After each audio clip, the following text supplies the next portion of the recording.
लसूणी भेंडी, भेंडी लवर लोकांसाठी आजची ही स्पेशल रेसिपी आहे।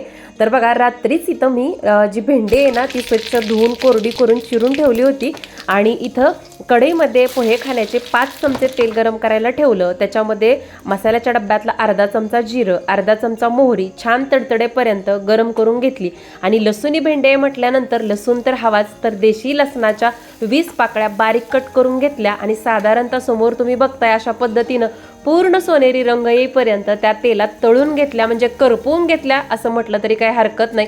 आणि मीडियम साईजचे 2 कांदे बारीक कट करून घेतले होते आणि ते सुद्धा तेलात छान तळून घेतले आणि ते लवकर तेलात तळले जावे म्हणून त्याच्यामध्ये चिमूटभर मीठ सुद्धा टाकून घेतलं आणि नंतर टाकली ही आपली मस्त अशी बारीक चिरलेली भेंडी। भेंडी टाकल्यानंतर साधारणतः 4-5 मिनिटं अशीच फुल गॅसवरती आपल्याला तेलात परतवून घ्यायची आहे।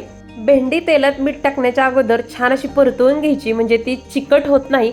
त्यानंतर चवीपुरतं मीठ टाकलं आणि तांबडी चटणी टाकली आणि मस्त अशी परत एकदा मीडियम गॅसवरती ही भेंडी परतवून घेतली।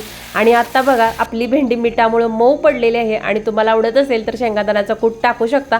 आमच्याकडे शेंगादाण्याचा कूट टाकल्याशिवाय कोणतीच भाजी पूर्ण होत नाही। आणि मस्त अशी बघा, एकदम सुटसुटीत अशी छान आपली लसूणी भेंडी तयार आहे। कशी वाटली आजची ही रेसिपी कमेंट करून नक्की सांगा आणि ही रेसिपी जेव्हा कधी ट्राय कराल तेव्हा मला कमेंट करून नक्की सांगा आणि रेसिपी आवडली असेल तर जाता जाता लाईक सुद्धा करा। नंतर भेटू अशा छानशा रेसिपी सोबत।